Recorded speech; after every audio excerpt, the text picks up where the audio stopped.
Tahukah kamu, tubuh kita terdiri atas cairan dan elektrolit. Air merupakan komponen utama yang paling banyak terdapat di dalam tubuh manusia. Sekitar 60-70% dari total berat badan orang dewasa terdiri dari air. Namun, hal itu bergantung pada kandungan lemak dan otot yang terdapat di dalam tubuh.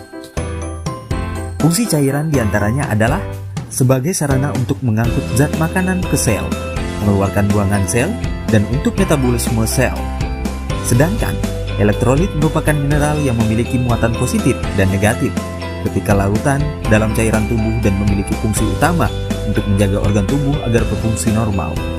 Komponen elektrolit diantaranya adalah sodium, klorida, kalium, magnesium, kalsium, dan fosfat yang masing-masing memiliki fungsi tersendiri dalam tubuh. Fungsi tubuh yang dipengaruhi oleh elektrolit antara lain adalah irama jantung, kontraksi otot, dan fungsi otak. Ada berbagai faktor yang mempengaruhi keseimbangan cairan dan elektrolit.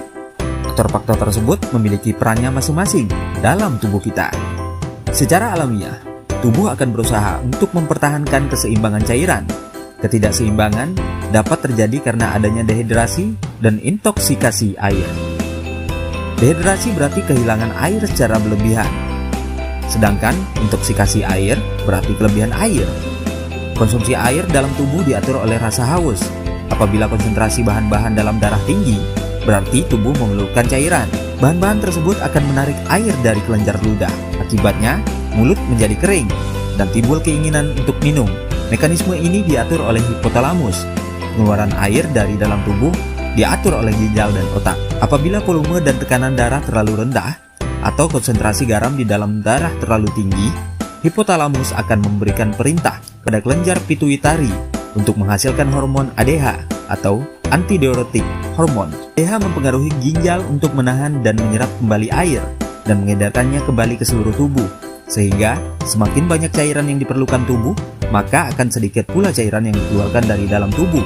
Apabila air yang dikeluarkan terlalu banyak, maka tekanan dan volume darah dalam tubuh akan rendah. Akibatnya, ginjal akan mengeluarkan hormon renin. Renin dapat mengaktifkan protein dalam darah bernama angiotensinogen menjadi bentuk aktifnya angiotensin. Angiotensin akan mempersempit diameter pembuluh darah sehingga tekanan darah meningkat. Selain itu, angiotensin dapat mengeluarkan hormon aldosteron. Hormon aldosteron dapat mempengaruhi ginjal untuk menahan natrium dan air. Akibatnya, apabila tubuh memerlukan banyak air, semakin sedikit pula air yang dikeluarkan. Gangguan elektrolit adalah kondisi saat elektrolit di dalam tubuh seseorang menjadi tidak seimbang, bisa terlalu tinggi atau terlalu rendah. Gangguan elektrolit umumnya disebabkan kehilangan cairan tubuh melalui keringat berlebih, diare atau muntah yang berlangsung lama. Beberapa cara yang dapat dilakukan untuk menjaga keseimbangan cairan dalam tubuh adalah minum segelas air minimal 8 gelas per hari dan mengonsumsi makanan yang tinggi kandungan air. Selain itu, perlu juga mengonsumsi minuman mengandung elektrolit setelah berolahraga. Setelah mengonsumsi sumber mineral, selain itu, kita perlu mengetahui kapankah tubuh kita membutuhkan asupan air lebih banyak dibandingkan biasanya. Hal ini bertujuan menghindari adanya dehidrasi dan kemungkinan akibat lainnya yang dapat berpengaruh terhadap kesehatan kita. Jika teman-teman bertanya, apa yang akan terjadi jika tubuh kita kurang mengkonsumsi air putih? Kemungkinan yang dapat terjadi di antaranya adalah kurang fokus, gejala sembelit, gangguan fungsi ginjal, tekanan darah tinggi, dan kulit kering.